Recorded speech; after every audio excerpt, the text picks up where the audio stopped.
Ma prière, c'est que cette communion soit renforcée parmi vous.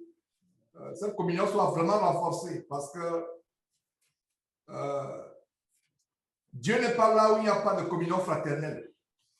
La communion fraternelle, c'est quelque chose de tellement grand, tellement important. Et avant de continuer, j'étais sur le point de... Il y a beaucoup d'informations qui sont venues et nous sommes à l'œuvre jour et nuit, prêchant, avertissant, comme on a vu dans l'enseignement d'Ésaïe. Et je vous recommande d'aller suivre l'enseignement d'Ésaïe. Encore hier, à partir d'hier, surtout la grande révélation sur les mirages, comment la plupart d'entre nous, par le passé, nous poursuivions les mirages, nous courions vers les mirages, jusqu'à ce que Dieu nous a fait grâce de véritablement retrouver les étangs d'eau. C'était les choses qu'on a partagées hier. Et nous continuons l'œuvre, le combat pour l'évangile pur. Et j'annonçais il y a quelques jours que Dieu a en train de frapper les hommes de Dieu faux, escrocs à travers le monde. Et je le disais il y a 2 semaines dans l'émission, 3 semaines, que la liste serait tellement... la liste va continuer. Et comme vous le savez peut-être, ça ne doit pas le distraire, mais le monde entier est en train de s'émouvoir par rapport à la mort de TB Joshua, qui a été frappé de mort. Et ce qui est plus choquant, c'est qu'il annonçait son 58e anniversaire et disant comment il va le célébrer. Et pourquoi je peux parler de la mort de TB Joshua en pleine réunion d'église des sœurs? Mes frères et sœurs, prenons que ça soit au sérieux. Je n'ai pas dit prenez, prenons. Nous sommes en train de découvrir le Dieu qui frappe. On ne s'amuse pas avec Dieu. Pour ceux qui sont fidèles sur Jésus-Christ TV, il y a quelques années, je vous montrais comment TB Joshua a sacrifié des centaines de personnes. L'immeuble s'est écroulé sur les personnes qui sont décédées. Et après les années, j'avais exposé cela d'ailleurs. Il y a un couple en Afrique du Sud,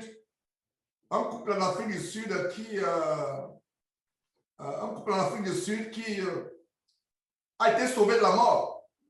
Donc, après l'accident, l'immeuble qui s'est écroulé où des centaines de personnes sont décédées, ce couple m'appelle, me dit: Georges, par toi, Dieu nous a sauvé la vie.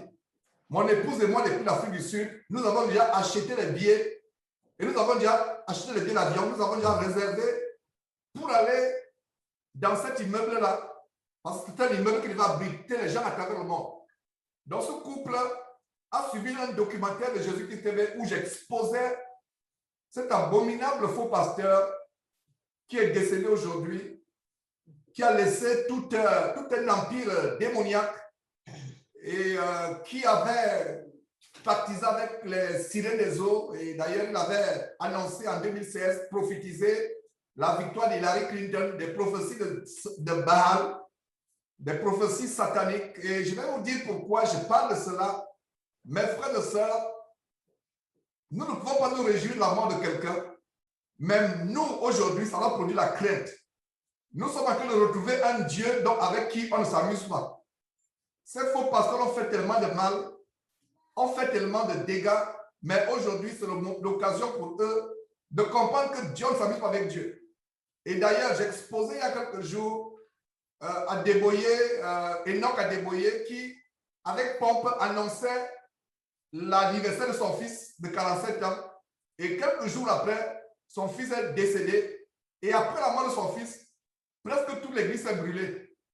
C'est des choses terribles. Toute l'église d'Adeboye s'est brûlée quelques jours après que son fils soit décédé. Dieu est en train de se manifester. Je vous ai partagé hier d'ailleurs la vision de mon frère Prosper au Gabon, avec qui mes frères, on était dans la débauche, le débordement. Et Dieu s'est révélé à lui. Dieu s'est manifesté à lui. Et plaise à Dieu, nous allons faire peut-être aujourd'hui ou dans les jours à venir une émission spéciale pour avertir les gens. Dieu est en train de frapper. La crainte de Dieu doit s'installer. Ne dites pas que ça ne peut arriver qu'à Tibi Joshua. Ça peut arriver à chacun de nous. La crainte de Dieu va s'installer dans cette génération. Les gens auront peur de Dieu. Les gens comprendront qu'on ne peut pas s'amuser avec Dieu. On ne peut pas blaguer avec Dieu. Les gens comprendront cela. Et c'est vraiment terrible. Les faux pasteurs qui sont morts tour à tour. Il y a eu Gaëtan Pébi au Gabon. Soit eux-mêmes, soit leur famille qui sont frappés. La fille de Bouchiri qui est frappée de mort et tout cela. Ça doit susciter la crainte. Ne nous amusons pas avec Dieu. Et Jésus pouvait enseigner sur la mort des gens. Vous vous rappelez, les 18 personnes qui sont mortes écrasées par la tour de Siloé. Jésus a pris cet exemple, cet incident pour enseigner. Et nous sommes sur la trace de Jésus-Christ aujourd'hui. Voilà quelqu'un, toutes les télévisions du monde entier en parlent, CNN, tout le monde en parle, même les gens qui ne sont pas chrétiens en parlent. Voilà quelqu'un qui utilisait les puissances sataniques, les sirènes, pour enseigner des mauvaises choses, pour amener vraiment, et beaucoup d'Africains et même des Européens pasteurs allaient acheter la magie chez Tibi Joshua. Il y a même quelqu'un qui était passé sur Jésus-Christ TV, qui enseignait en 2013, je ne cite pas son nom, et on s'est séparés. Pourquoi? J'ai découvert qu'il a les affinités avec Tibi Joshua, et on s'est séparés sur le champ. Sur le champ, il y a même quand cette personne enseignait que Adam et Ève ont une partouze avec Satan dans le jardin d'Éden, et de cette partouze, sont sortis deux jumeaux appelés Caïn et Abel, qui ont une partouze diabolique avec le serpent, des choses terribles. Et voilà Tibi Joshua qui a fait tellement de dégâts. J'ai exposé ce terme tellement, les bracelets et les bracelets qu'il distribue aux gens, l'eau bénite de Tibi Joshua, des choses terribles. L'eau des morts qu'ils vont prendre dans les morgues, l'eau qui coule des cadavres, c'est avec cette eau-là qu'ils font des incantations. Ils mettent ça dans les pulvérisateurs, ils distribuent, ils vendent cela à travers le monde. Mes frères et sœurs, cela doit la crainte. Nous vivons la fin des temps. Nous vivons la fin des temps. Quelle ne devrait pas être notre crainte? Je ne pouvais pas savoir que je commencerais une réunion d'église de maison avec la mort d'un pasteur. C'est que la crainte, nous-mêmes là, et n'oubliez pas que le jugement de Dieu va commencer par nous qui cherchons véritablement Dieu. C'est terrible. Au moment où je vous parle, j'ai la chair de poule. Moi, je vous assure, si ça ne produit pas la crainte dans votre cœur, ça va produire la crainte. C'est vrai que les gens vont se réjouir en disant que voilà, il n'y aura plus d'escroqués, il n'y aura plus de personnes vendues à Satan, il n'y aura plus de personnes livrées, sacrifiées aux sirènes des eaux à cause de la mort de Tibi Joshua. Mais nous vivons la fin des temps. Après Tibi Joshua, il y aura quelqu'un d'autre. Il y aura quelqu'un d'autre. Ils sont nombreux, ils vont pousser comme des champignons. Mais la crainte de Dieu, quelqu'un qui vient fêter il vient pompeusement annoncer son 50e anniversaire. J'ai regardé cette vidéo, ça m'a tellement choqué. Il annonce pompeusement son 50e anniversaire et quelques heures après, il meurt. Vous avez déjà vu ça? Il vient annoncer son 50e anniversaire, 58e anniversaire, quelques heures après, il meurt. C'est grave. Donc, tu te vends, tu dis, voilà, notre anniversaire, les gens ne pourront pas se déplacer à cause du coronavirus, mais on ne sait pas ce qui peut arriver. Lui-même, il dit qu'on ne sait pas ce qui va arriver. Et lui, justement, il profitait de sa mort. Donc, ça va produire la crainte parmi nous. Ça veut dire que ceux parmi nous qui avons encore la haine contre un frère, le manque de pardon, ces choses sont aussi graves aux yeux de Dieu. Aux yeux de Dieu, c'est choses graves, c'est les petits péchés. Et devant Dieu, péché égale péché. Le manque de pardon vis-à-vis d'un frère. Et c'est pour cela que je vais vous demander de tourner dans Hébreux, chapitre 13, le dernier chapitre d'Hébreux. On va partager cela. Mes frères, la crainte de Dieu doit s'installer dans cette génération. On a trop blagué avec le nom de Dieu. On s'est trop amusé avec le nom de Dieu. Ce n'est plus l'occasion de le faire. On a trop blagué avec le nom de Dieu. On a trop blagué avec le nom de Dieu. Et la crainte doit commencer parmi nous. Ne prenons pas le nom de Dieu à la légère. Alors, Hébreux chapitre 13, il a dit quoi? Persévérer dans la haine vis-à-vis des frères. C'est ça? Persévérer dans le manque de pardon vis-à-vis des frères. Si vous avez cette Bible, oh là là, Cécile, montre la poubelle déjà, si quelqu'un a cette Bible. On a la jeter. Il a dit quoi? Persévérer dans quoi? Dans l'amour fraternel. La persévérance dans l'amour fraternel, c'est quelque chose qui est tellement important parce que c'est difficile. C'est difficile. C'est pour ça qu'il faut persévérer. Imaginez-vous quelqu'un qui veut monter une colline avec 10 sacs de ciment. Disons même pas 10 sacs, même 2 sacs. Pour certaines sœurs, je dirais un sac. 50 kilos sur la tête. On vous dit monter. À un moment, vous allez tomber. Vous allez essayer encore. On vous dit, si vous ne montez pas avec le sac de ciment au sommet de la colline, on va vous tuer.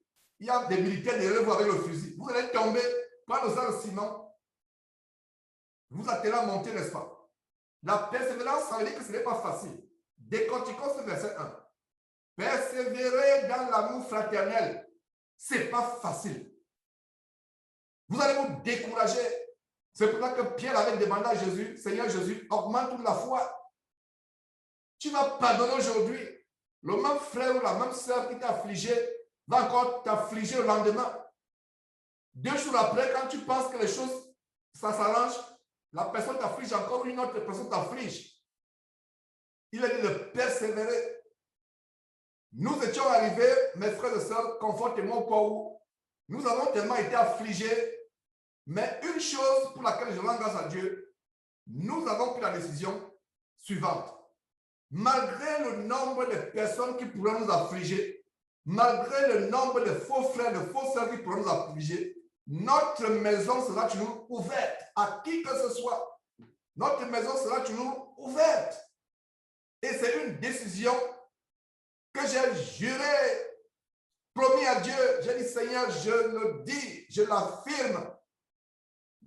La Bible dit que nous n'avons pas juré, mais j'ai dit, Seigneur, je prête serment que jusqu'à ma mort, ma maison sera un endroit où les gens viennent recevoir de l'édification, où les gens viennent recevoir la guérison émotionnelle, physique et même spirituelle, mais surtout spirituelle, où les gens viennent être fortifiés. Je ne fermerai pas ma maison parce que j'ai vu les sorciers, des frères et sœurs déguisés en sorciers qui ont voulu nous tuer. Je vous ai raconté cela. Qui viennent, ils disent, Georges, j'aimerais venir t'aider un peu avec les enfants parce que le ministère que tu as est tellement grand. Et 2 mois après, on se rend compte que la personne venait pour nous tuer.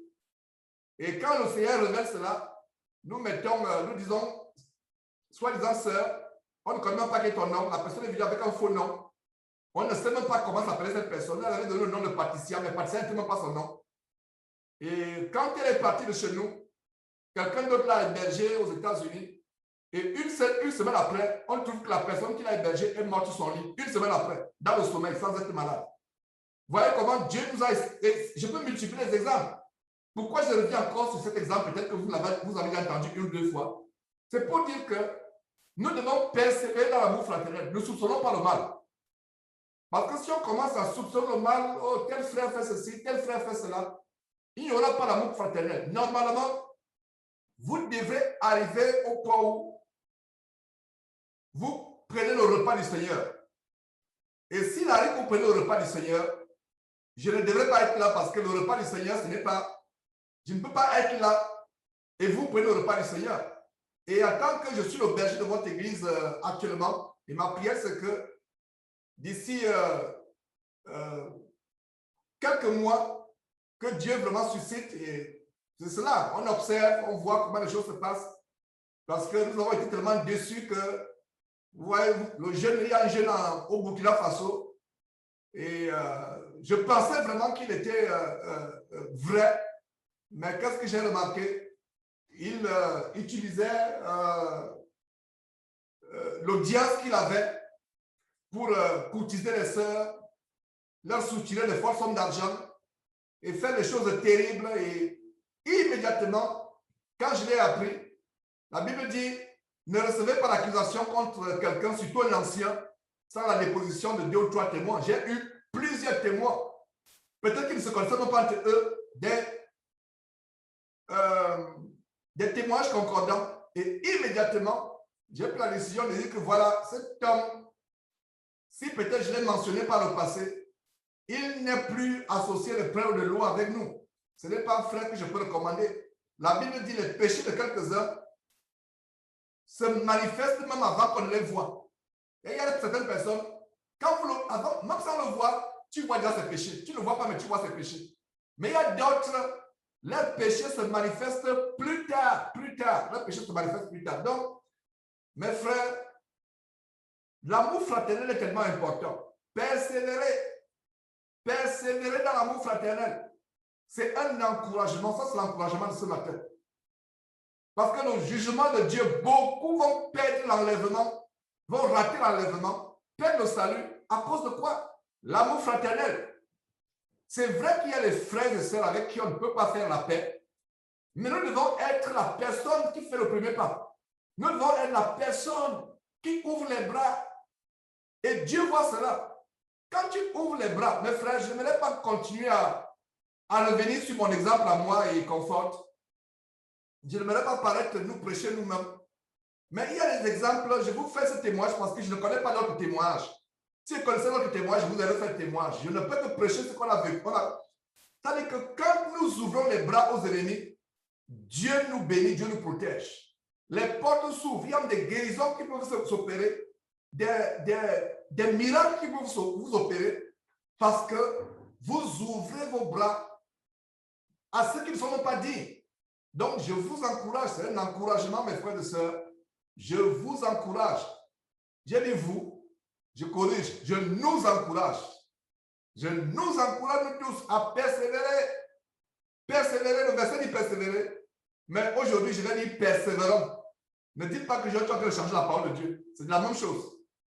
Parce que persévérer, ça veut dire que vous et moi, persévérer, vous aussi, vous allez me dire, Georges, persévère. Vous voyez, donc c'est pour ça que je peux dire persévérant. Persévérant dans quoi? Dans l'amour fraternel. Est-ce que vous saviez qu'il y avait ce verset qui dit persévérant dans l'amour fraternel? Ça veut dire que même si tu n'es plus avec un frère parce qu'il enseigne des fausses doctrines, ne regarde pas ce frère comme un ennemi. Vous le savez, il y a des frères et sœurs avec qui nous sommes ici à Houston, mais je ne peux pas les regarder comme des ennemis. Je dois continuer à prier pour eux.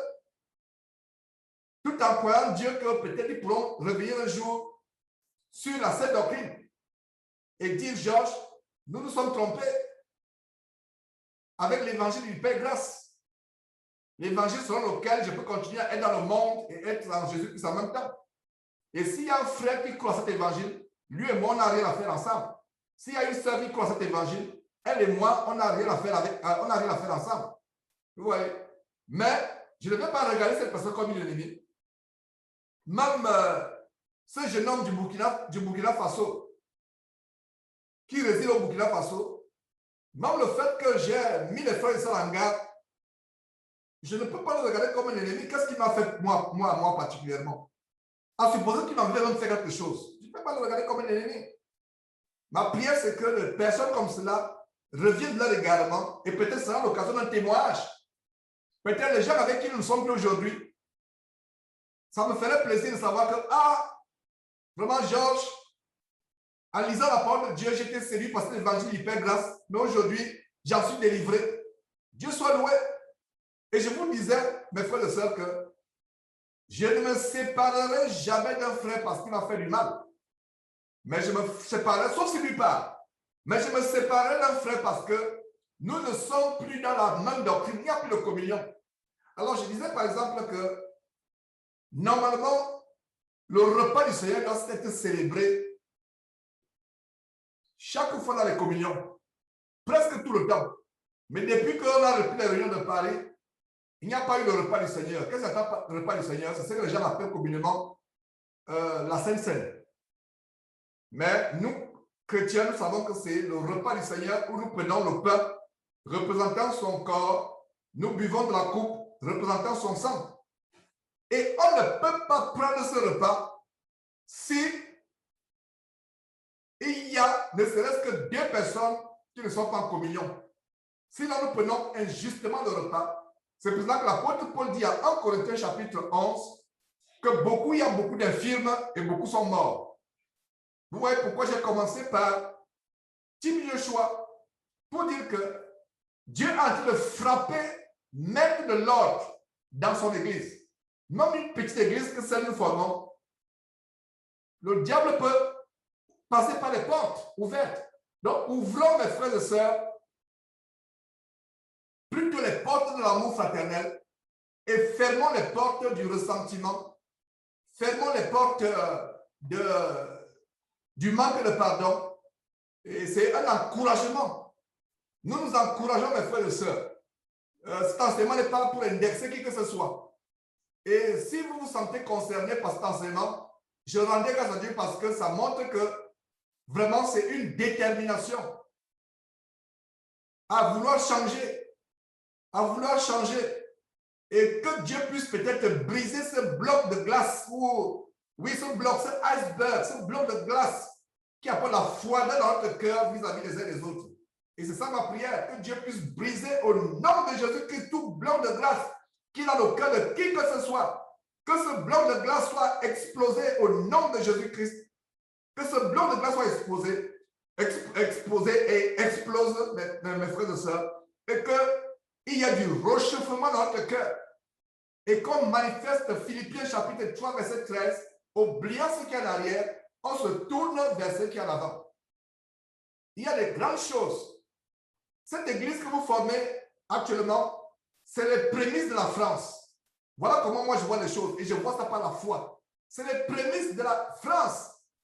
C'est les prémices. Et je vous disais, pour ceux qui ont suivi le direct, quand j'allais chez Carl et sa famille, à Lubbock, et en passant, ils viendront ici le soir, on leur a offert de passer plusieurs jours ou même plusieurs semaines avec nous, avec tous les enfants, qui soient là dans la parole, avec nous ensemble. Donc, c'est une famille de 6 personnes, avec un chat. Mais on a dit, s'il vous plaît, n'apportez pas le chat parce que le bailleur ne veut pas de chat dans sa maison. Donc, il y a cette personne, le chat est un petit chat, et le chat s'appelle Miracle.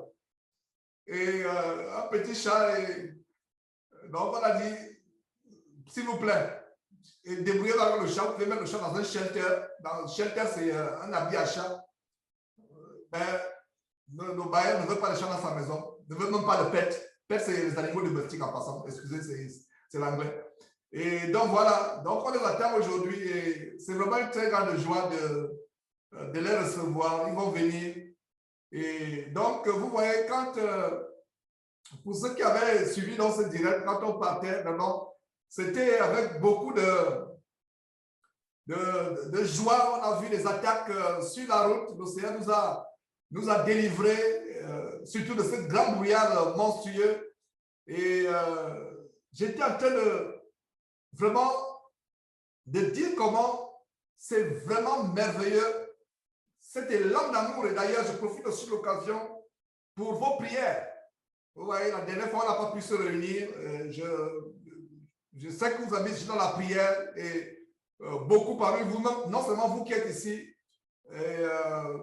les gens à travers le monde sont mobilisés dans la prière et prions pour les uns les autres, non seulement Carl, mais prions pour les uns les autres. Même dans la prière, il y a des fois, je me dis, Seigneur, je te rends grâce pour tous frères et sœurs, tout frère en Christ, toute sœur en Christ qui serait malade quelque part. Même si je ne connais pas la personne, voilà, Dieu connaît, nous n'avons pas besoin de connaître. Vraiment, s'il y a même quelqu'un actuellement dans cette salle qui a une maladie, même si la maladie est cachée, inconnue, Seigneur, délivre cette maladie. Donc, voilà les choses que je partage avec vous. Et regarde le verset 2. N'oubliez pas l'hospitalité, car en l'exerçant, quelques-uns ont logé les gens sans le savoir. Ah, je vous prends le témoignage. J'aimerais loger les anges dans ma maison. Je n'aimerais pas rater un ange dans ma maison parce qu'un frère X ou Y par le passé m'a fait du mal et je ferme la porte. Non, j'aimerais loger. Mais il peut arriver que je loge tel, c'est un démon. Je loge le deuxième, c'est un démon. Je loge le centième, c'est un démon. Je loge le millième, c'est un démon. Si je ferme la porte, le millième, le 1001e personne, la 1001e personne qui arrive, c'est un ange. Ouais. Donc, l'hospitalité, il ne devrait pas avoir l'hésitation. Oh, l'église de Paris va se passer pour dimanche prochain. Les gens hésitent, les gens tiennent la patte. C'est quand il y a personne qui peut. Ok, je prends l'église. Non, il doit avoir l'empressement. L'empressement. Regardez, quand Jésus est dans une église, sauf si vous croyez que Jésus n'est pas là. Sauf si vous croyez que Jésus n'est pas là. Et si vous croyez que Jésus n'est pas dans une église, partez de là. Qu'est-ce que vous faites? Vous perdez votre temps. Si Jésus n'est pas là, ce sont les démons qui sont là. Et dans le domaine spirituel, il n'y a pas quelque chose de milieu. Spirituellement, écoutez très bien ceci, mes frères et sœurs. Dieu m'est témoin, je dis la vérité.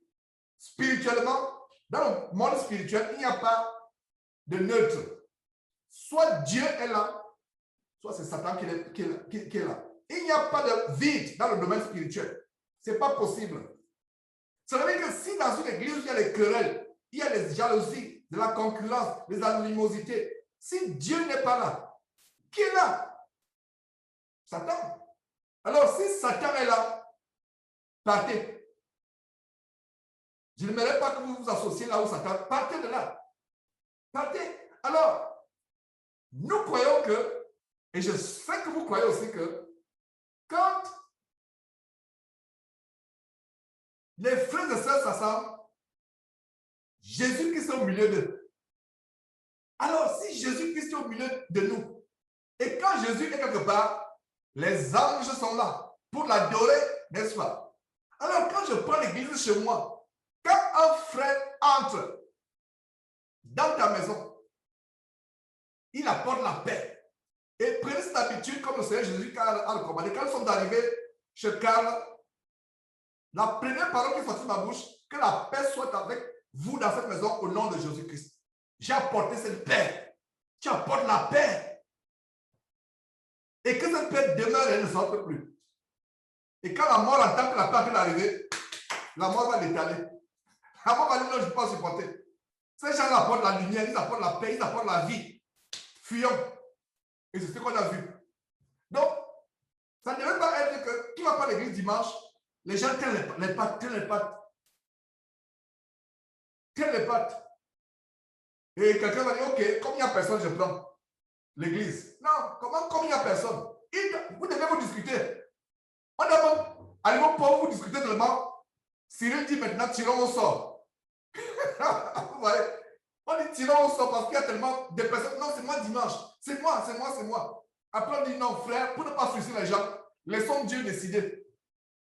Laissons Dieu décider c'est qui ce sera dimanche. Et même si Dieu décide que ce sera sur telle personne, rends grâce à Dieu pour ce que Dieu a décidé que c'est telle personne. Et dimanche prochain, tu dis, frère et soeur, comme Dieu vient de décider, moi je me propose déjà que dimanche prochain, je suis chez moi. On a même plus de tirer au sort. C'est comme cela.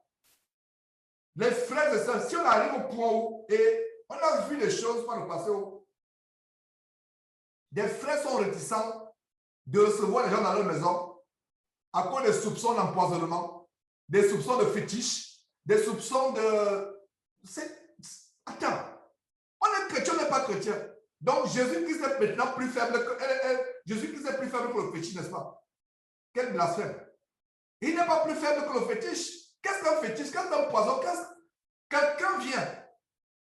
C'est vrai, il faut être prudent. Vous me comprenez pas mal. Mais si quelqu'un me dit qu'il est frère, oh Georges, je suis à Houston, je viens depuis la Côte d'Ivoire. La Côte d'Ivoire. Je suis tel, je viens depuis la Côte d'Ivoire, Georges, je suis déjà à Houston là. Je n'ai pas où dormir.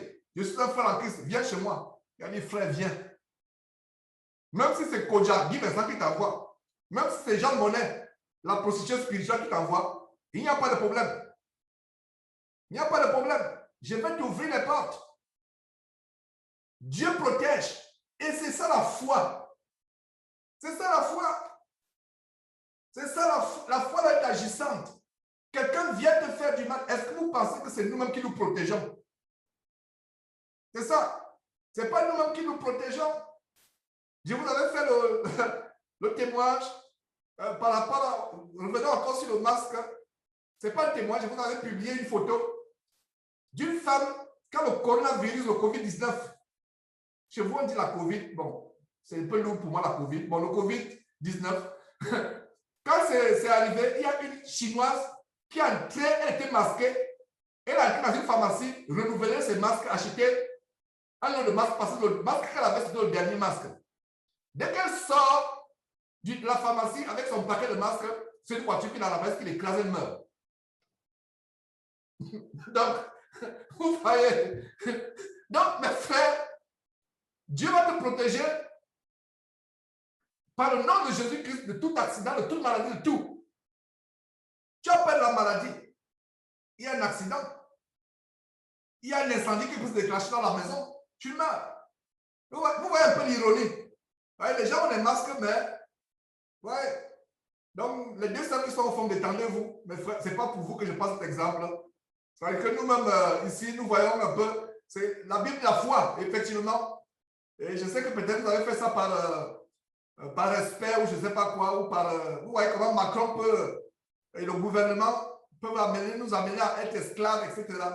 Nous, maintenant, notre foi en Dieu. Et il y a d'ailleurs des frères qui m'ont... j'étais leur nom, c'est deux frères qui m'ont dit, mais Georges, la dernière fois, comment tu as pu laisser une femme avec le masque dans vos assemblées? J'ai, avec beaucoup de sagesse, dit non. C'est pas comme cela que nous pas. Il faut avoir beaucoup de sagesse. Il faut avoir beaucoup de sagesse. Et en tant que dirigeant, n'affligeons pas les gens. Je ne vais pas dire, donc, c'est la première fois, je me suis dit peut-être qu'il y avait... Parce que le masque, ce n'est pas seulement le Covid. Quelqu'un peut dire, bon, ok, je tousse beaucoup, alors j'éternue. Et j'ai dit non, peut-être c'est la personne n'a pas encore la foi. Et nous venons ici pour avoir la foi. Et donc, chers sœurs, détendez-vous. Ne soyez pas... soyez plutôt dans la joie de cette exhortation. C'est la foi. Et si ces paroles que je donne pour vous amener la foi, Dieu soit loué, ça vous amène la foi, ça vous amène la foi que Dieu protège. Alors, il y a même des frères qui disent, moi je ne reçois pas les communions chez moi parce que tant que le Covid-19 ne finit pas, il n'y a pas de communion chez moi. Est-ce que vous le savez? Je vous donne la révélation. Il y a des gens qui disent, donc Covid là, moi, et il y a même des frères maniaques. On avait un ici, oh là là, à Houston. Quand j'ouvre la porte, quand j'ai ouvert la porte, quand il vient après, il met le Clorox. Je ne sais pas si on dit Clorox. Vous avez le Clorox. Est-ce que vous avez le Clorox là-bas? Vous savez de quoi je parle? C'est les papiers imbibés. C'est une boîte de papier imbibé avec, je ne sais pas, tous les germicides, etc. Donc, il marche avec ça. Et c'est quelqu'un que nous avons hébergé. Il a eu des problèmes d'emploi. Et il a perdu son travail justement. Et on l'a hébergé pendant 3 mois. Donc, quand j'ouvre la porte, pourtant il était chez nous, quand j'ouvre la porte, après, avant de toucher la porte, le poignet que j'ai touché, il a mis d'abord dessus tout. Le Clorox, ça dit que c'est avec le... Il y a oh, j'ai oublié le français. L'eau de Javel, voilà. L'eau de Javel. Donc, il y a l'eau de Javel, il est vu il est sur le poignet et il touche. Donc, il ne peut pas toucher la porte que le poignet que j'ai touché. Bon. Et avec amour, il a vécu chez nous 3 mois. Mais je ne l'ai jamais confronté. Avec amour, je comprends que le frère a un problème avec les gens, il n'a pas encore la foi. Et je ne peux pas dire que c'est un frère. Il n'est pas affermé. On a dit, Seigneur, voilà un frère qui a la déteste, il était présent dans la rue. Donc, au lieu d'être dans la rue, nous l'avons pris avec nous. Mais on a découvert donc qu'il avait plutôt une possession démoniaque qui a peur des microbes. Même le plat, il sort le plat de la machine à laver. Il faut d'abord qu'il lave encore, il essuie encore bien avant de se servir. Ça ne va pas affliger, mon confort et moi. Vous voyez, la communion fraternelle. Et ça n'a pas longtemps. C'est quelque chose qui s'est passé il y a peut-être 8 mois. Ou 6 mois, 7 mois, 8 mois. Ça ne date pas de loin. Et nous avons prié ensemble. Et regardez comment nous lui avons ouvert la maison. Il était au chômage depuis peut-être 1 an ou 3 ans. Non, pas 3 ans. Entre 1 an et 2 ans, pas 3 ans.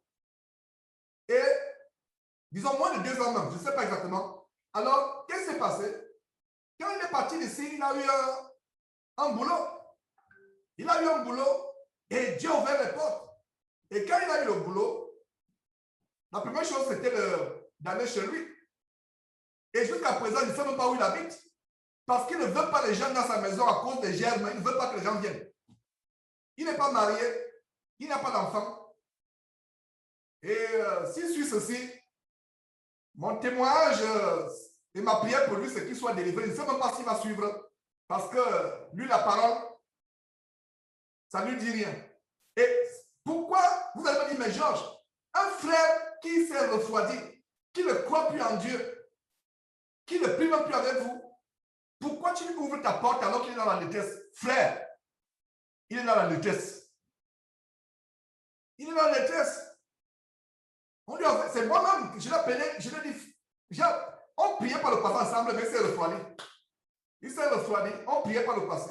Et c'est moi qui prends le téléphone pour lui dire que, mais, au lieu d'être à la porte, viens, au lieu de continuer d'emmagasiner les loyers, d'emmagasiner ta dette, viens habiter avec nous. Au lieu d'emmagasiner les dettes, dette après dette, viens habiter avec nous. C'est moi qui ai pris le téléphone pour le lui proposer. On ne priait plus ensemble. Il ne croit même plus en Dieu. Vous voyez?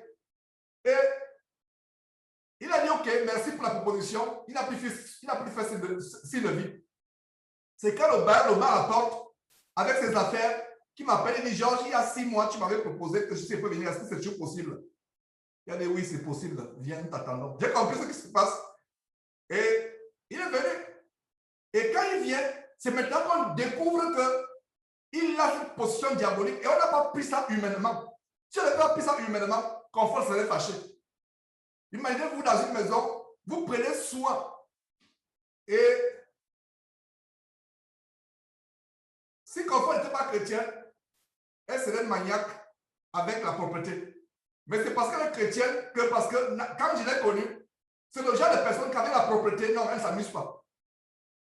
Mais une fois qu'elle est devenue chrétienne, elle a compris que non, ce n'est pas l'hygiène qui nous protège. Tu peux te protéger, laver l'assiette plusieurs fois. C'est-à-dire qu'on prend la bouteille de savon liquide pour les assiettes, ne fait même pas 2 jours, parce que tu dois t'assurer que c'est bien lavé. Et mettre dehors, une voiture te colle. Mais si Comfort n'était pas chrétienne, elle aurait pu être affligée par quelqu'un qui vient chez vous, vous l'hébergez, vous lui offrez à manger, il doit d'abord, pendant que vous êtes à table, il prend d'abord son assiette pour aller laver et revenir. Mais nous avons discerné. C'est pour ça que, frère, pourquoi je pense cette histoire? Ne vous précipitez pas à juger un frère. Est-ce que vous comprenez l'histoire derrière ça? Voilà là où je vais en venir. Quand vous voyez quelqu'un qui a un comportement bizarre, ne vous précipitez pas. C'est ce que Comfort et moi on a fait. Et on a découvert que ce frère a besoin d'aide. Il n'est pas marié, il ne peut pas avoir des enfants parce qu'il a peur des microbes. Et ce n'est pas un blanc, ce n'est pas un chinois, c'est un Africain qui a grandi en Afrique, au Burkina Faso. Conclusion. Et il n'a pas grandi dans la famille présidentielle. Conclusion, c'est quoi? C'est les démons. Et nous ne l'avons pas jugé par rapport à ça. Au contraire, on continue à prier pour lui. On continue à prier pour qu'il comprenne que, en fait, il ne comprend pas, pour qu'il soit délivré. Peur des microbes. L'hospitalité. Et quand je dis que jusqu'aujourd'hui, nous ne connaissons pas là où il habite. Parce que quoi? Et je n'ai même pas insisté parce qu'il ne veut pas qu'il y ait des microbes chez lui. Exercer l'hospitalité, retournons mes frères à la parole de Dieu. Et ça, c'est pour mettre ces exemples qui peuvent être choquants. Et c'est que ça vous a choqué. C'est pour mettre l'emphase sur l'hospitalité.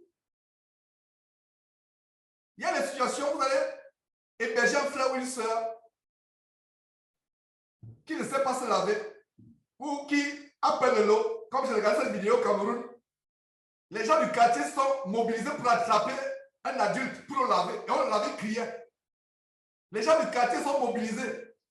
Vous ne pouvez pas faire ça en France, n'est-ce pas? On va appeler la police, mais qu'il sait y avoir de l'ambiance dans les quartiers africains. Donc les gens du quartier ont découvert quand ils passent les mauvaises odeurs. Un adulte, ce n'est pas un enfant, il avait plus de 30 ans. Donc les gens du quartier, on a pris le tuyau, on l'a allongé. Et les gens On le frottait. Et même sa famille disait, bien fait. Sa famille était en train d'applaudir. Les gens du quartier, on est dépassé. Qu'est-ce que l'eau lui a fait?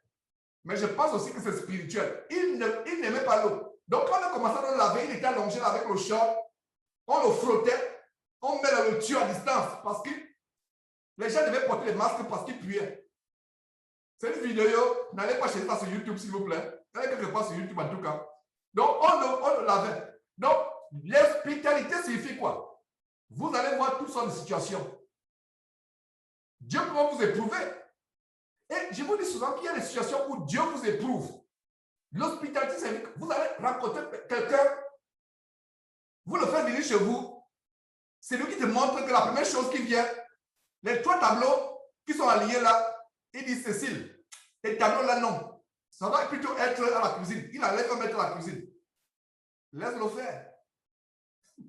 C'est pas grave. Quand il va partir, tu vas remettre tes tableaux. Il n'y a pas de problème. Tu dis merci, frère. Oh là, c'est pas une bonne position. Hein? Que le rideau là, le joli rideau là, non. C'est pas bon. Enlève. Voilà. Vous voyez souvent, on dit souvent, frère, fais comme chez toi. Sœur, fais comme chez toi. Bien des fois, c'est comme l'hypocrisie. Dans le monde, on dit, fais comme chez toi. Quand le gars commence à faire comme chez lui, tu te commences à t'énerver. Mais ce n'est pas toi qui as dit faire comme chez toi. Pourquoi tu t'énerves alors? Comme tu as bien dit faire comme chez toi. Chez lui, qu'est-ce qu'il fait? Il prend par exemple le papier à lui, il met dans le micro-ondes. Ça fait des étincelles. Il fait ça chez lui, donc ne dis pas faire comme chez toi et puis après, tu as. C'est ça. Quand tu dis fais comme chez toi, c'est fait comme chez toi. L'hospitalité là, si je multiplie les exemples, on ne va pas finir aujourd'hui. Dieu nous a montré l'hospitalité. Il y a eu des hauts et des bas. Et aujourd'hui, j'en dis en souriant parce que j'ai appris beaucoup avec l'hospitalité. Et je peux vous assurer que notre maison, j'avais dit que Seigneur, si tu me donnes un toit un jour, ma maison sera un endroit pour les frères, ils viennent et ils descendent. Et comme Martin du Cameroun disait, les enfants ont vu plus de tontons et plus de tantines. C'est le même qu'avec nos enfants aujourd'hui. Telle tantine, mais papa, telle tantine. Donc il faut aujourd'hui, c'est les nouvelles tantines. Les tantines partent. Demain, c'est les nouveaux tontons. Les tontons partent. Ils retournent à ceux qui ont vomi. Donc ils ont vu les tontons et les tantines fatigués. Oh, les enfants, voilà tonton. Comme aujourd'hui, on a toute une famille de tontons. Enfin, une famille de tontons et sa tantine et les 4 enfants. Moi, le chat, miracle qui viendront. Les tontons. Quel tonton part? Quel tonton? On a vu tellement de tontons et avec toutes sortes de caractères. Toutes sortes de caractères. C'est ça l'amour fraternel, mes frères. Donc, quand on dit exercer l'hospitalité, Dieu va vous éprouver. Que Viviane, tu reçois un frère à la maison. Et comme j'imagine que Viviane est tellement ordonnée, je ne sais pas si comment j'imagine, mais j'imagine qu'elle est tellement ordonnée. Je le dis par révélation. Je n'ai jamais été chez Viviane. Donc, Viviane, tu es tellement ordonnée que tu sais, chaque chose doit être à sa place. Voilà cette sœur-là qui commence à bouger les choses, je ne sais pas. Toi, tu mets ton pain, quand tu as fini de payer tes cheveux, tu mets le pain au tiroir, elle va mettre le pain au-dessus du micro-ondes. Tu supportes. C'est ça, mes frères et sœurs. Donc, exercer l'hospitalité, car en exerçant, quelques-uns ont logé les gens sans le savoir. Et regardez, mes frères, regardez le lien entre le verset 1 et le verset 2. Qu'est-ce que vous comprenez? Quel lien? Regardez le verset 1. Persévérer dans l'amour fraternel, exercer l'hospitalité.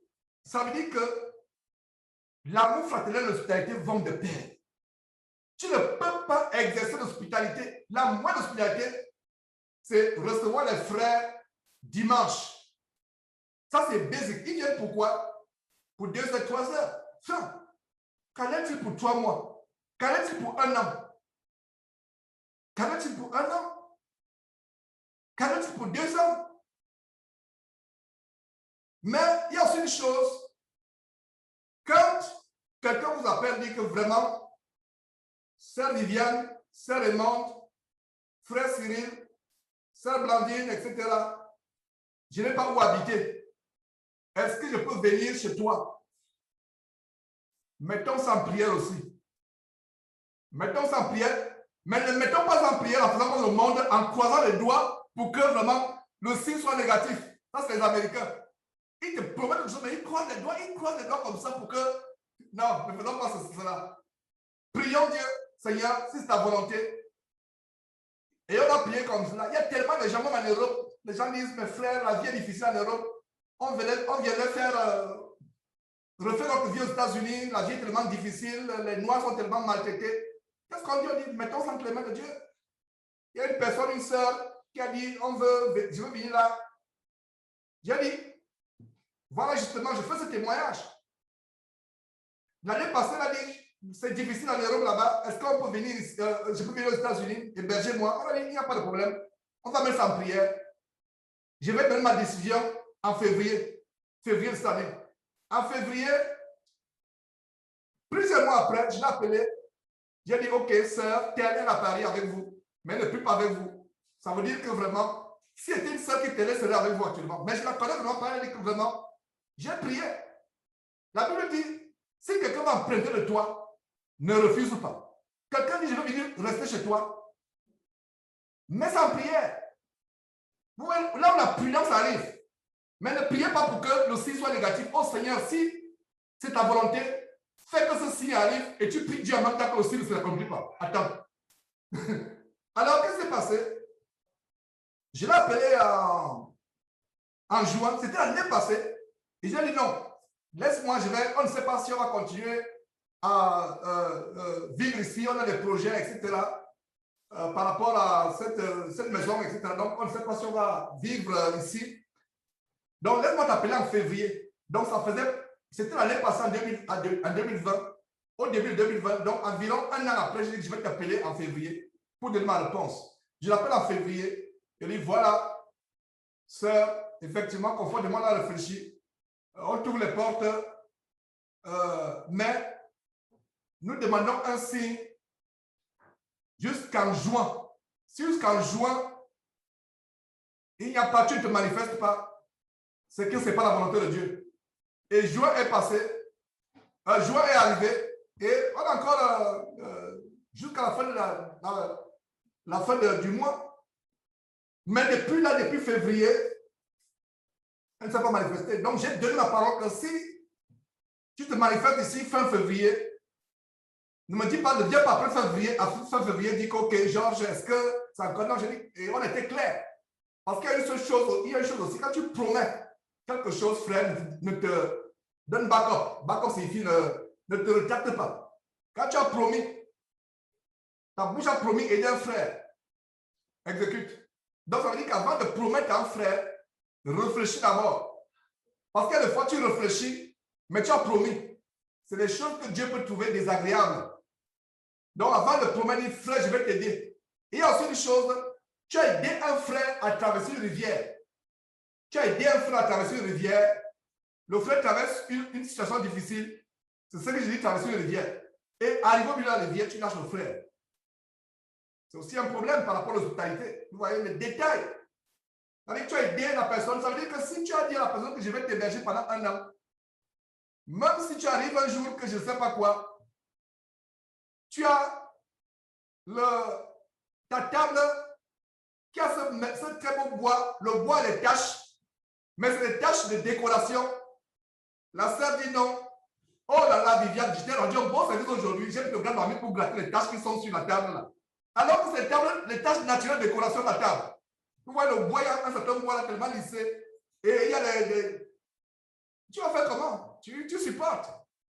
On a vu de toutes les couleurs. Et c'est pour vous préparer, mes frères et sœurs, à dire que quand vous décidez d'ouvrir votre porte à quelqu'un, l'hospitalité, il y a des hauts et des bas. Quand est-il utiliser les toilettes sans tirer la chasse? Par exemple,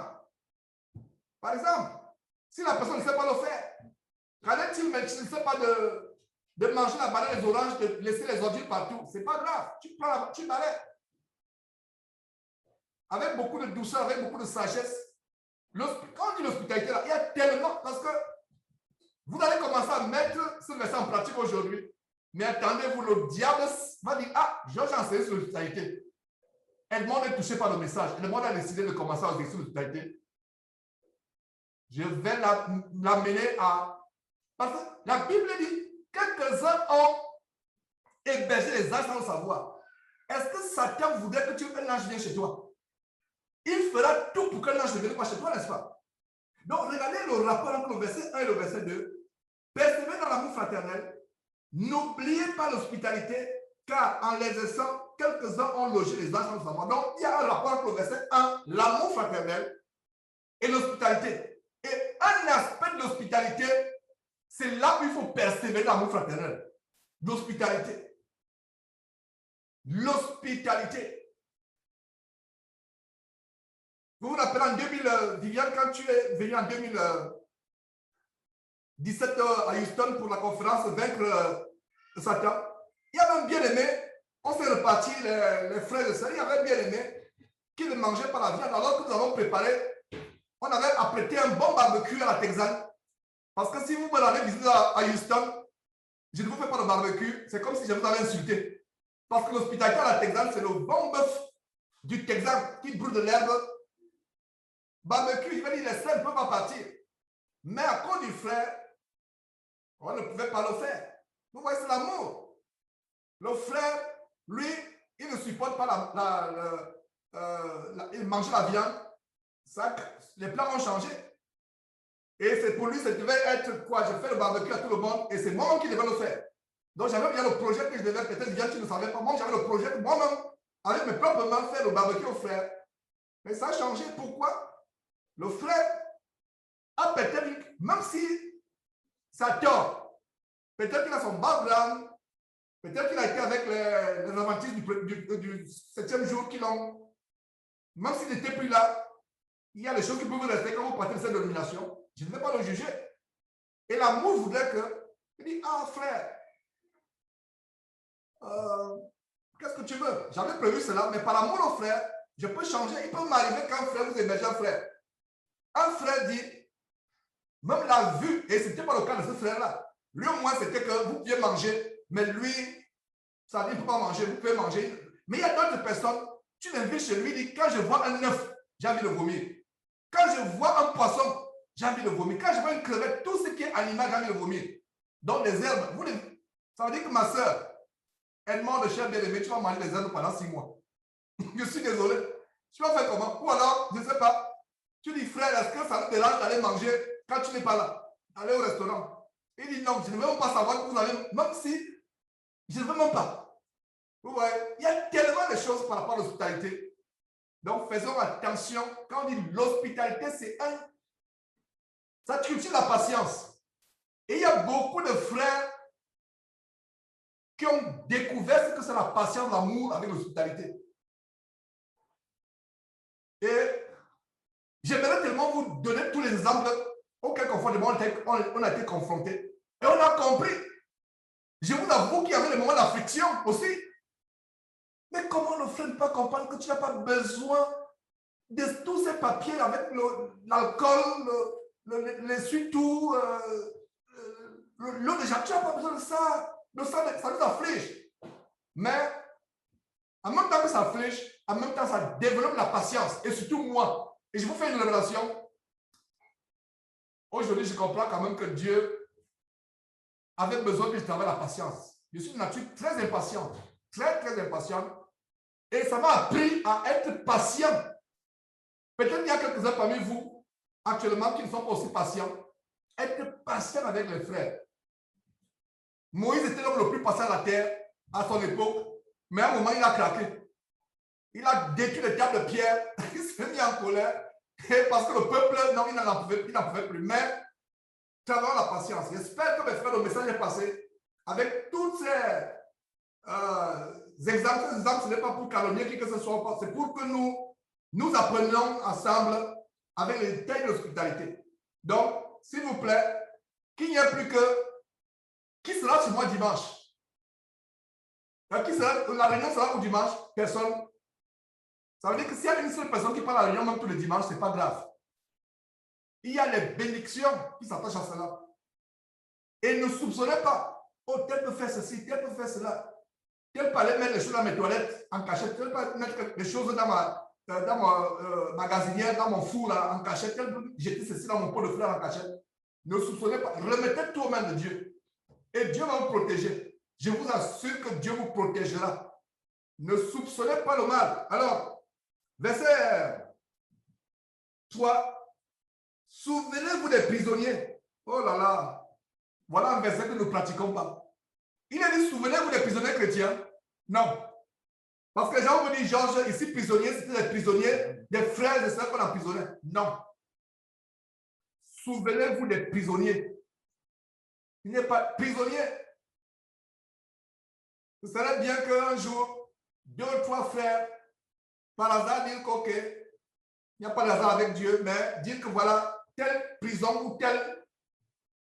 Alors, voilà, les sacs de riz et tout, les prisonniers.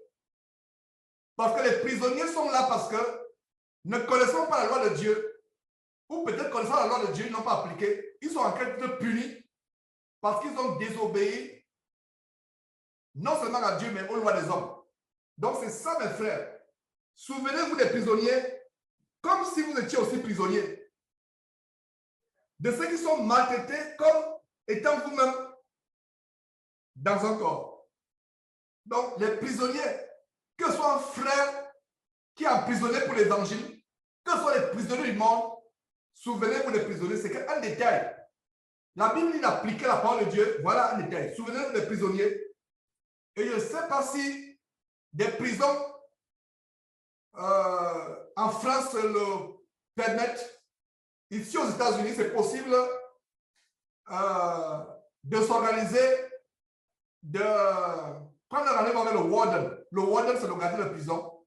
Et dire que nous voulons amener soit des Bibles, soit de la nourriture, des friandises que les prisonniers n'ont pas. Par exemple, ici, nous avons une friandise qu'on appelle un Kit Kat. Et en prison, ce n'est pas le luxe qu'on va vous donner, les petites friandises au chocolat. Et vous amenez ça.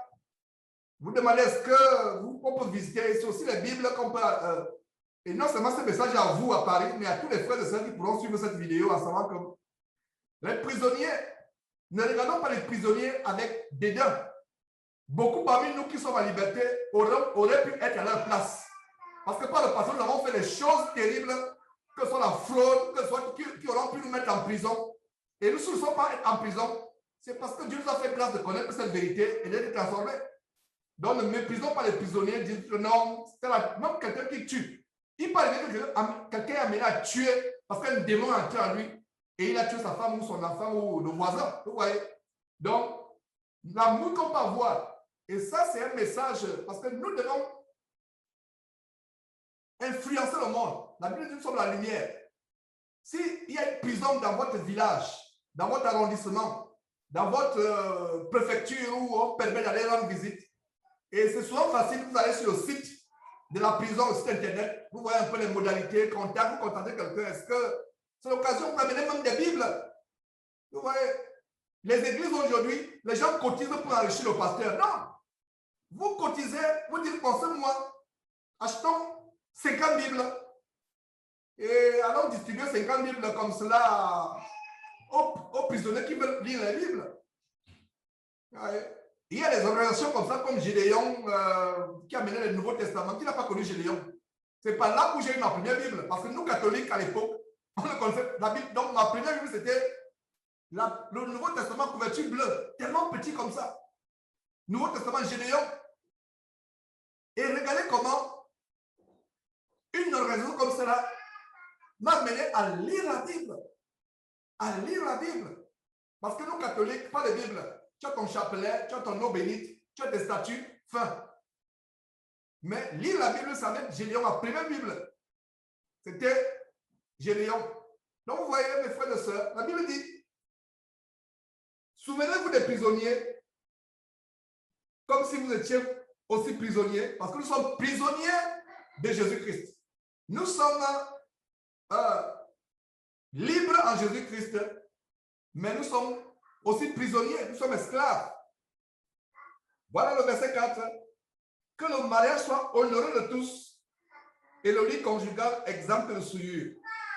Car Dieu jugera,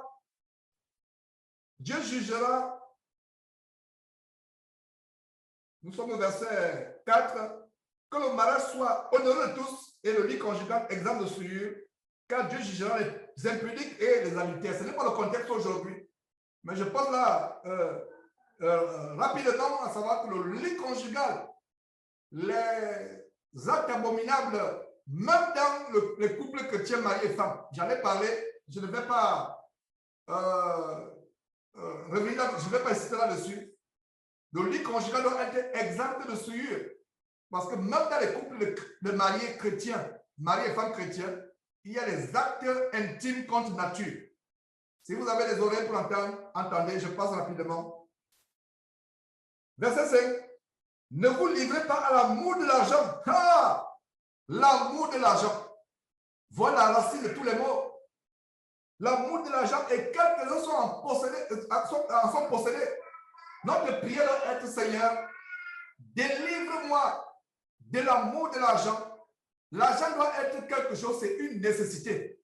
Ce n'est pas vrai que avec argent ou sans argent, Dieu vous prend soin de nous.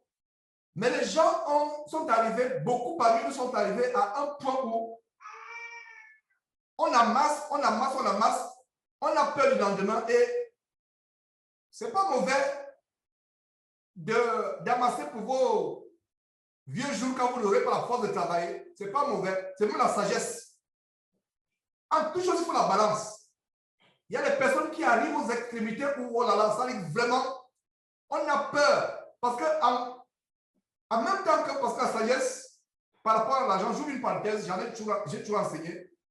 Il est anormal d'avoir un salaire et de dépenser tout le salaire sans mettre quelque chose de côté. C'est pas quelque chose de côté. C'est pas normal. Et pour moi, la définition de la pauvreté, c'est avoir. Il y a des pauvres qui sont. Je vais. Que Dieu me donne les mots juste pour bien expliquer ce que je suis sur le point de dire. La pauvreté n'est pas nécessairement le fait de manquer des choses nécessaires pour la vie. En fait, ça, c'est la pauvreté. Mais il y a une autre petite pauvreté. Des gens qui ont un salaire assez décent, un bon salaire même, mais à cause de la convoitise, à cause des dépenses, arrivent au point où ils sont pauvres. À supposer que vous avez 5 000 euros par mois, ce qui en France est un salaire décent. 5 000 euros par mois, décent. Et si votre style de vie, vos dépenses, c'est au niveau de, c'est à 5 000 euros, vous êtes au rouge 2 000. Est-ce que vous comprenez? Vous avez 5 000 euros. En France, c'est un salaire vraiment décent en France, par mois. Et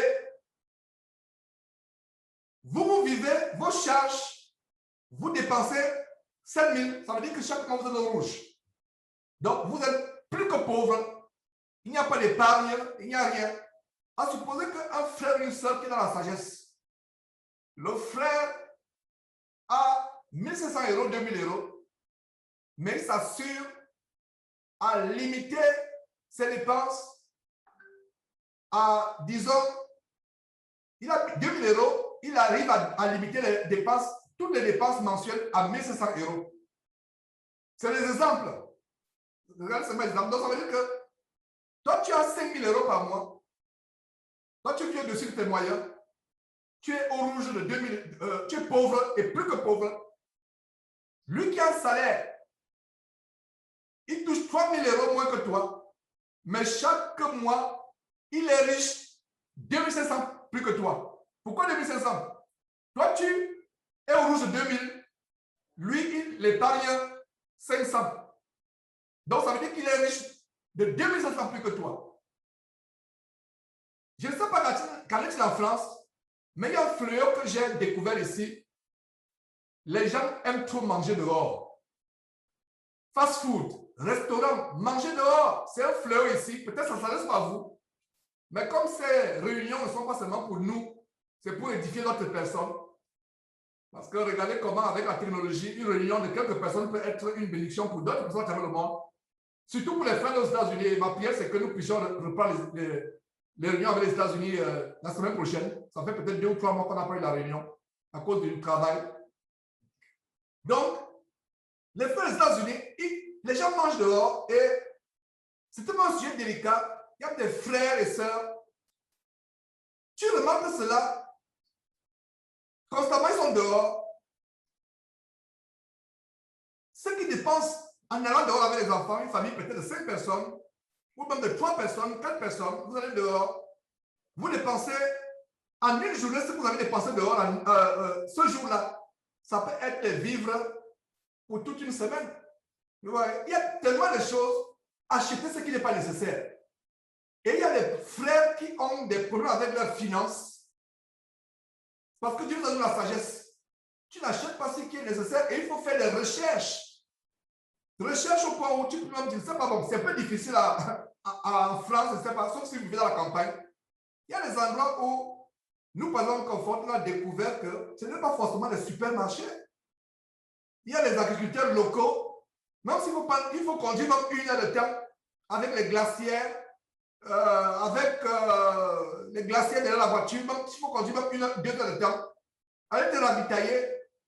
Ce que tu dépenses, par exemple, au supermarché à 500 €, tu peux avoir le triple peut-être à 200 €. Donc, ce n'est que des petits exemples comment Dieu donne la sagesse, même les vêtements. Il y a, moi je vous dis forcément que nous, déjà que surtout pour les filles, nous allons avoir toi. Et je vois comment Confort a toujours souffert pour les habiller décemment. Une petite jupe où on voit les fesses de l'enfant. Un kilo, on voit les fesses de l'enfant, tu as peut-être ça à 50 cents. Mais une longue jupe, tu vas voir ça à 30 €. Une longue jupe, c'est un tissu tout simplement. Et c'est pour ça que si aussi nos sœurs, nos petites sœurs, nos filles et nos mamans dans la foi peuvent se mettre à la couture, ça une bonne chose. Alors pourquoi je prends cet exemple? Il y a le marché aux puces. Ici aux États-Unis, on appelle le thrift store. Il y a des gens qui sont gênés d'apporter les vêtements de seconde main. Mais il y a des thrift stores où les invendus. Thrift store, c'est pour nous, c'est les marchés aux puces, les magasins. Il y a des invendus. Moi, ça ne me gênerait pas de porter un vêtement de cas porté. Honnêtement, ça ne me gênerait pas. Si je peux le laver, le pressing, le presser. Et un frère m'a dit, mais Georges, imagine que c'est un mort qui a porté ces vêtements. J'ai dit, je ne le sais pas. Et même si c'est un mort qui a porté ces vêtements, je ne le sais pas.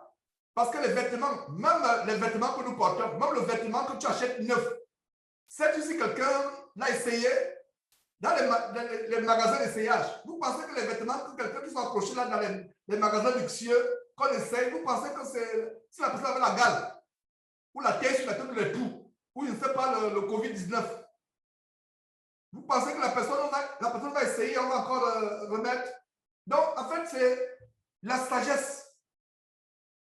Quand la bénédiction, et je vous donne notre témoignage, on a tellement découvert les choses après des années aux États-Unis au point où, mes frères, on n'a pas besoin d'avoir un salaire exorbitant pour avoir une vie décente.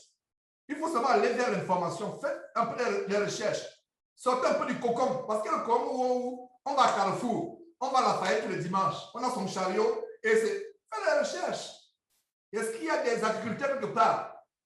Est-ce qu'on peut aller à deux? Est-ce qu'il y a des marchés locaux, par exemple tous les samedis matins ou tous les jeudis matins, si le temps vous permet, il y a dans telle région à 2 heures de Paris, les œufs frais et autres, vous payez cash et vous n'utilisez même pas la carte bleue ou la banque va vous charger les intérêts après. Vous utilisez cash, les fermiers, etc.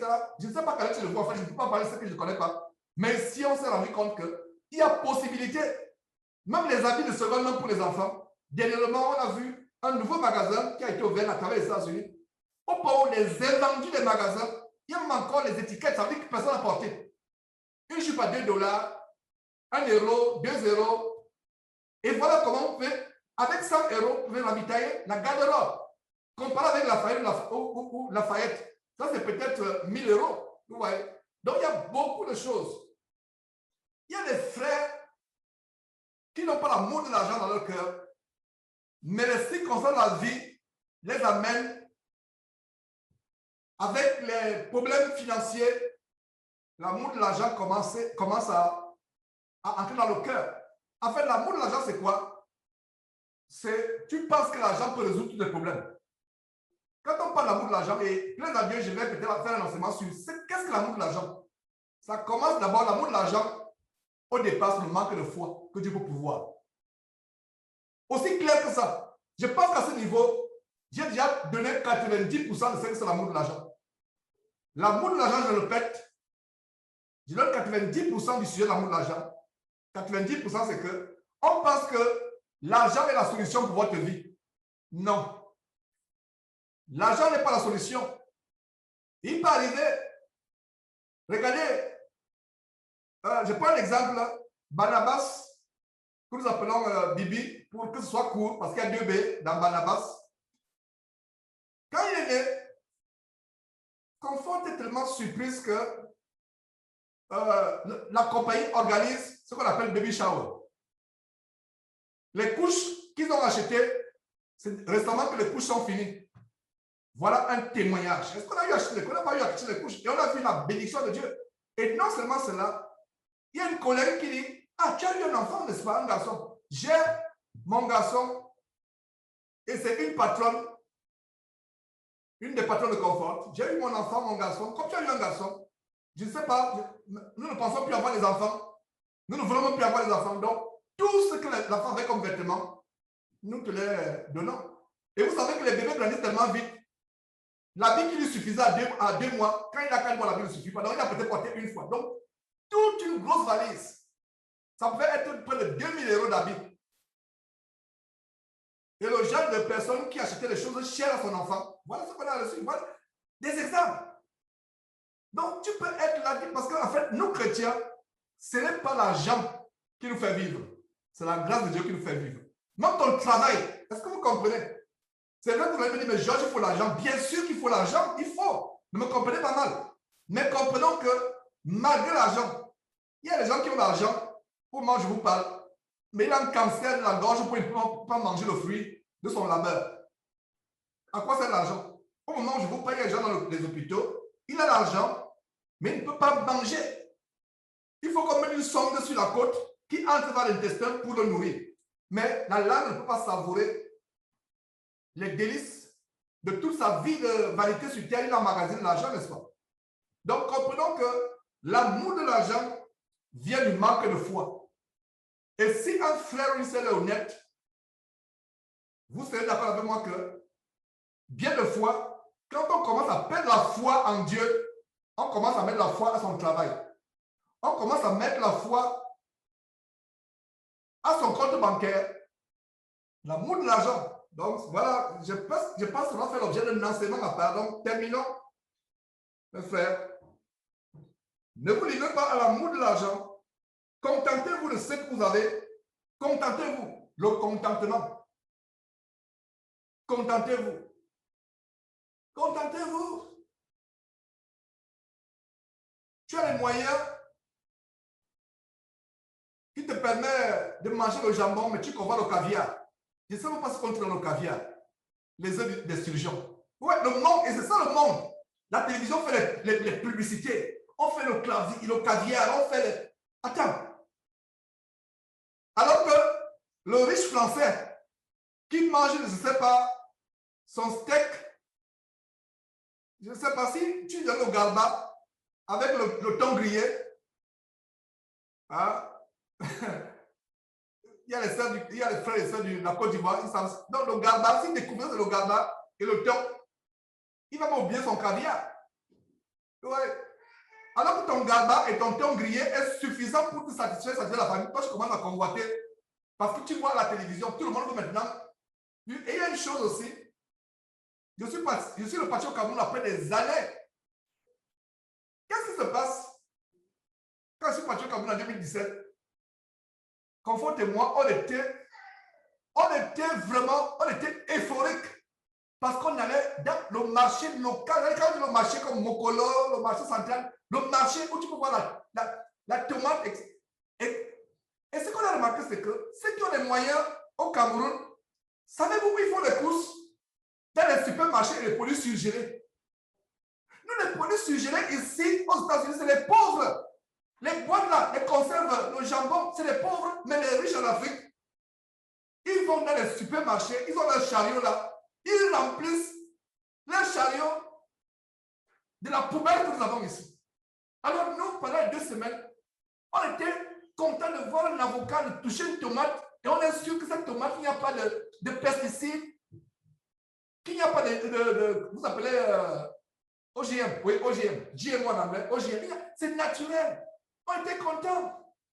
Contentez-vous. Mes frères, il y a tellement d'exemples. Comment l'homme change sa mentalité par la télévision, par les gars. On était surpris. Alors que tu vas voir un fermier, tu peux faire la commande sur le fermier de 10 volailles, mais les gens qui ont les moyens, ils vont dans les supermarchés acheter les poulets surgelés qui viennent de l'étranger, parce que ça vient de l'étranger. Voilà l'exemple. Donc, contentez-vous de ce qu'on a. Contentement. Tu te contentes. Si tes moyens peuvent te permettre d'aller chaque jour au restaurant, frère, c'est ta vie privée. Sœur, c'est ta vie privée. Si tes moyens te permettent d'avoir un château, bon, c'est ta vie privée, frère, sœur, je ne veux pas te juger. Tu fais de ton argent ce que tu veux. Mais la Bible parle de exercer la charité envers les pauvres, les orphelins, et non de vivre une vie égoïste. Mais je parle du contentement. On se contente. Si mes moyens ne me permettent pas de manger au restaurant tous les jours, déjà manger au restaurant, moi particulièrement, mes frères, ce serait mieux de savoir que c'est toi-même qui a préparé tes propres mains. De savoir que c'est une bien-aimée sœur, un bien-aimé frère qui a fait cette cuisine. Vous mangez ensemble. Donc, contentez-vous. Et tu ne peux pas. Et il y a une chose aussi, les cas de crédit. Voilà un problème pour nous, les frères et sœurs. Je ne parle pas des gens du monde. Tu n'as pas l'argent pour acheter quelque chose, tu t'endettes. L'endettement n'est pas forcément mauvais. La Bible n'a pas dit ne vous endettez pas. La Bible a dit ne devez rien à personne. Donc, si tu t'es endetté, tu n'as pas péché. Mais si tu t'endettes et que tu ne peux pas rembourser, là, c'est un péché. Est-ce que vous comprenez? Tu t'endettes pour aller à l'école, tu t'endettes pour avoir une voiture. Si, par exemple, tu as un salaire de 2 000 euros, 3 000 euros, et que ce travail, tu as 1 heure, il n'y a pas d'autoroute là où tu vas, il n'y a pas de voie avec le. Pardon, il y a des autoroutes, mais il n'y a pas d'autobus, pardon, c'est ce que je voulais dire. Il n'y a pas de train. Et le patron exige que tu sois à l'heure. Et si avec les 2 000 euros que tu as, la banque peut t'acheter une voiture et tu rembourses peut-être 100 $ ou 200 $ sans que ça soit lourd dans ton budget, il n'y a pas de problème. Mais à supposer que tu vas prendre, tu as 5 000 euros par mois, tu vas épater les gens du quartier, même ta famille. Et comme les Africains sont tellement forts, quand ils sont en France, là, il faut qu'ils posent des photos sur YouTube, il est là au volant de sa Mercedes, il envoie ça. Alors que la Mercedes, là, il paie les traites de 3 000 $ par mois. Il lui reste peut-être 2 000 $ pour manger. On dit, ah tiens, il est riche, il est à Paris. Il est aux États-Unis, regarde sa Mercedes, le rêve américain, regarde sa Porsche.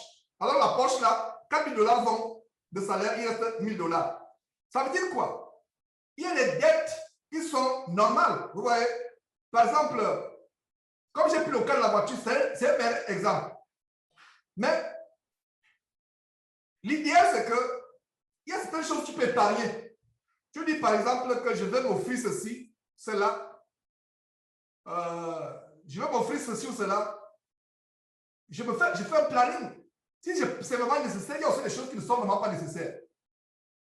Les choses qui ne sont pas vraiment nécessaires, ce n'est pas nécessaire. Si, je pense qu'un jour, je vais faire un documentaire sur les garages des Américains. Quand on dit garage, c'est des endroits de la maison qui sont prévus pour parquer les voitures, mais les voitures sont dehors sous le soleil, mais c'est rempli de choses qu'ils ont achetées au point où tous les samedis, je vais faire un documentaire un jour avec ma caméra, je circule dans le quartier pour voir les gars, on appelle ça garage sales. Quelqu'un a acheté une robe à 100 $, il est obligé maintenant de brader à 2 $. C'est rempli, c'est tellement rempli de choses. Parce que ce n'est pas nécessaire. Il y a cette sœur qui témoignait, Georges, quand j'ai commencé à suivre tes enseignements, j'ai été tellement touché par rapport à ce que tu dis. Et justement, ça m'a fait l'objet d'un enseignement à l'église de maison ici à Houston par le passé. La sœur dit, mais c'est vrai, il y a quelques jours, Je me suis rendu compte que j'avais 4 perruques de cheveux humains dans le placard.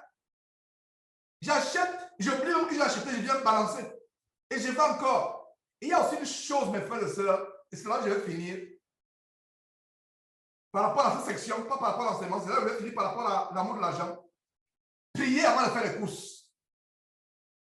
Vous pensez que la sorcellerie n'est pas chez les Blancs? Allez suivre l'inauguration du tunnel de Saint-Gothard que j'ai fait avec Confort, l'émission que j'ai fait avec Confort. Allez suivre, vous allez voir que les Blancs font aussi exactement comme le Gucci au Gabon, comme le Vaudou. Les grands magasins comme Lafayette et autres, ils lancent des mauvais sorts. Ils font ce qu'on appelle le bewitchment, c'est-à-dire qu'ils ensorcellent. Il y a des incantations, il y a des vidéos qui circulent. Les réunions des conseils d'administration, ils invitent des sorciers pour lancer, pour invoquer les démons. Quand tu touches le chariot, tu entres dans Lafayette ou à Carrefour pour acheter les cahiers de l'enfant. L'enfant, maman, je n'ai pas les cahiers, ok. Comme je ne suis pas loin de Lafayette, je vais entrer t'acheter les cahiers.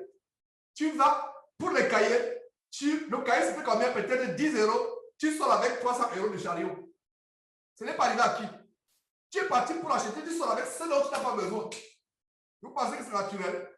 Moi, le secret que Confort de moi a eu, quand on va faire les courses, Seigneur, nous remettons ces courses au nom de Jésus-Christ. Tout ce qu'on va acheter, tout ce qui entrera dans notre maison, ça c'est un autre aspect. Parce que tu peux acheter quelque chose, tu ne sais même pas que c'est une porte entrée pour la maison. Alors, prions avant de faire les courses. De telle manière qu'il y a aussi la discipline. Quand tu sors, tu es sorti, tu as 100 € à dépenser. Et 100 €. Tu vois ceci, tu vois, ah, ceci, cela. Il y a des fois, quelqu'un dit, oh frère, aujourd'hui, j'ai eu une bonne affaire sur Internet. Frère, quelle bonne affaire tu as eu? Il y avait cette marmite. Un lien Internet est venu. J'étais sur Internet, il y a un lien qui est venu. Je vois les marmites qui étaient à 1 000 $, on vend ça à 200 $. J'ai eu le bénéfice de 800 $. Tu n'as pas eu de bénéfice de 800 $, ma soeur, tu t'es plutôt appauvri de 200 $. Les marmites qui sont à la maison ne suffisent pas pour aller prendre la marmite qui était à 1 000 $ et tu as épargné. Tu penses que tu as épargné? Non, tu t'es appauvri de 200 $. Tu n'en as pas besoin. Vous voyez un peu la société de consommation. Et ces gens-là, c'est pour cela que les gens qui font le marketing, c'est même des sorciers. Ils travaillent avec l'intelligence des gens. C'est l'hypnose, le marketing. Donc, si un frère peut faire des études de marketing, détendez-vous. Mais je vous dis que le marketing, c'est contrôlé, c'est le contrôle mental. Le contrôle mental. Des fois, tu vas au magasin, tu vois, quelque chose coûte 199,99 €. Mais c'est 200 €. C'est 200 €. Quand on met 199,99, tu dis, ah, j'ai 699. Non, c'est 200. Est-ce que vous voyez les petites techniques de mental? On te manipule. Donc, mes frères, c'est des choses par rapport à l'amour de l'argent. Contentez-vous. Regarde le verset qui dit quoi? Ne vous livrez pas, verset 5, à l'amour de l'argent. Contentez-vous de ce que vous avez, car Dieu a dit, je ne te délaisserai point, je ne t'abandonnerai point. Voilà la promesse, mon frère, avec argent ou sans argent. Dieu ne t'abandonnera pas. Est-ce que tu crois à cette promesse? Moi, je crois à cette promesse. Et si quelqu'un n'a pas cru à cette promesse par le passé, là où vous m'écoutez, demandez pardon dans votre cœur et dites à partir d'aujourd'hui, Seigneur Dieu, je vais vivre avec cette promesse, tu ne m'abandonneras jamais.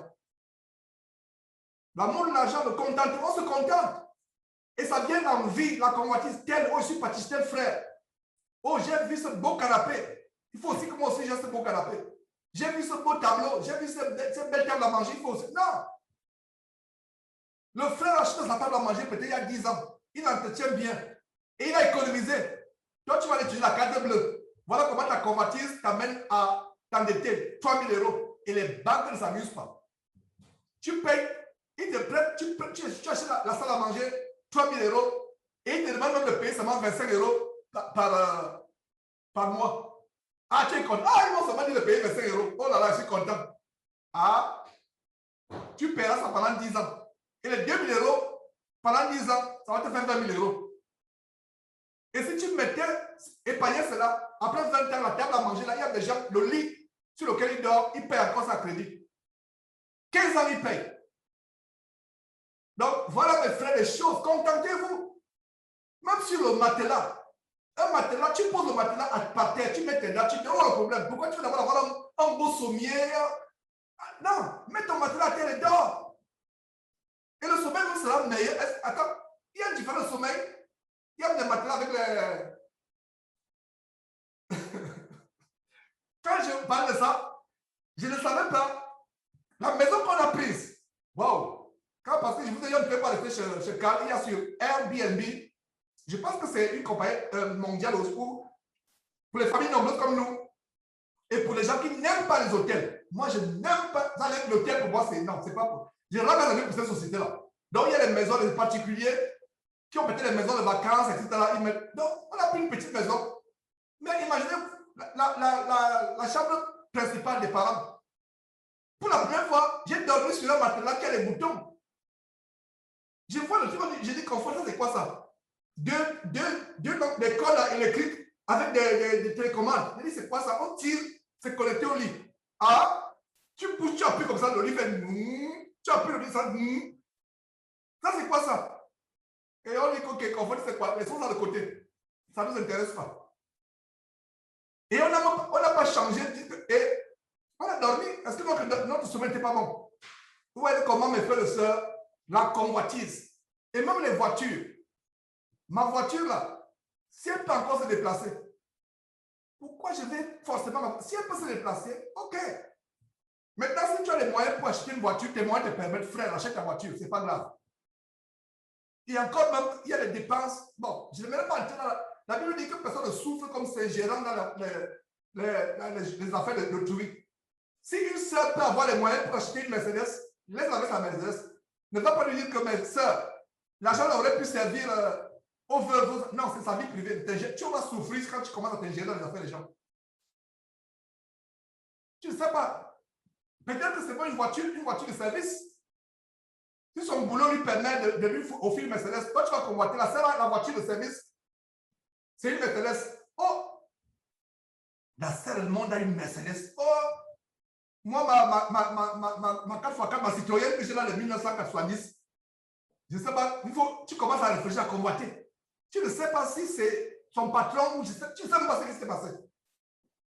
Vous voyez, le contentement. Donc, mes frères, continuons.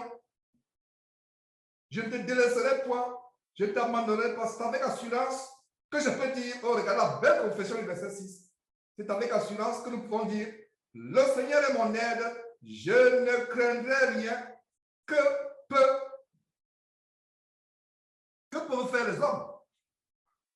Donc voilà, mes frères, vous pouvez continuer à lire ce chapitre par vous-même. Je suis amené par le Saint-Esprit de m'arrêter là par rapport à ces conseils. Lisez ce chapitre si possible, peut-être pour ceux qui vont prendre le métro pour retourner. Voilà, lisez par la suite vous-même. C'est quelques conseils que je voulais partager avec vous aujourd'hui. Et Dieu soit loué pour tout ce qu'il fait. Et mes frères, vivons sagement dans ce monde. Que ceux qui ont le travail fassent comme s'ils n'avaient pas le travail. Que ceux qui sont mariés font comme s'ils n'avaient pas les époux et les épouses. Que ceux qui ont les biens font comme s'ils n'avaient pas les biens. Vivons sagement. Soyons à la lettre maximale. Soyons prêts pour le retour du Seigneur Jésus-Christ. Et s'il y a des sujets de prière, si quelqu'un est malade, j'aimerais prier pour la personne. Je suis inspiré de le faire. Si quelqu'un est malade, j'aimerais prier. Ce n'est pas tout le temps que je le dis. C'est la première fois que je suis inspiré à dire que s'il y a quelqu'un parmi vous qui est malade, je vais prier pour la personne. Et voilà. Donc, je vous passe le micro.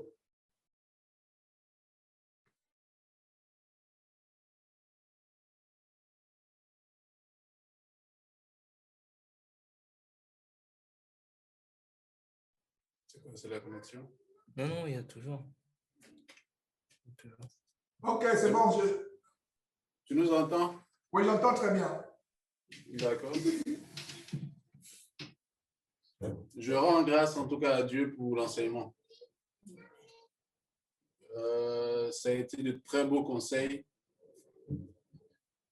Et je suis convaincu, frère Georges, que Dieu a parlé au travers de toi. Et là, tu nous ramènes la parole.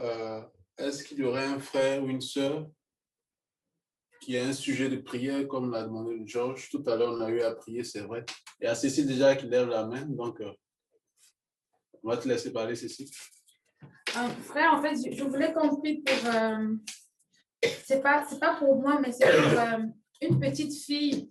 J'ai une connaissance hier avec qui j'ai parlé avec une connaissance hier. Et elle a sa fille qui a 6 ans. Et sa fille ne parle pas. Sa fille n'arrive pas à écrire. En fait, sa fille, on ne sait pas ce qu'elle a. Elle est déjà là à l'hôpital. L'enfant, on dit que l'enfant n'a rien. On a fait les scanners, l'enfant n'a jamais eu d'épilepsie ou quoi que ce soit. L'enfant n'a rien. On ne voit pas pourquoi est-ce que l'enfant, jusqu'à aujourd'hui, n'arrive pas toujours à parler, ni à écrire, à rien faire. Enfin, l'enfant est toujours comme un enfant. Et du coup, je l'ai suggéré de se remettre dans la prière. Et je voulais aussi, qu'on soit plus là soutenir dans la prière et prier pour cet enfant. L'enfant s'appelle comment? Je ne sais pas. Je ne sais pas, frère. Et la personne s'appelle comment? Est-ce qu'on peut avoir le nom de la personne? Marie-Paul. Marie-Paul, donc la fille de Marie-Paul qui a 6 ans, c'est ça? Oui. Ok. Ok. Donc, on va prier. Et en passant, comment tu as les nouvelles d'Alain? Oui, frère. J'ai suivi ces nouvelles. Il était ici hier. Il m'a dit, non, comme il était à l'hôpital, il n'a pas pu te contacter parce qu'il y avait dans la même chambre que lui, il y avait un autre malade qui délirait un peu, Ouais. et qui tout le temps faisait des bruits. Et que bon, comme là, il est sorti, il va prendre la peine de te contacter. Ok, ok. Donc, nous continuons à nous garder en prière, Alain et tous les frères et sœurs. Et je vais prier pour la fille de Marie-Paul. Éternel Dieu,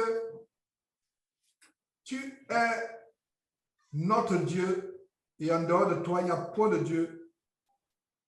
Tu es l'auteur de toute la création, de toute créature dans les cieux, sur la terre et plus que la terre, et même au-dessus des cieux les plus élevés. C'est toi le maître de l'univers. Seigneur Dieu,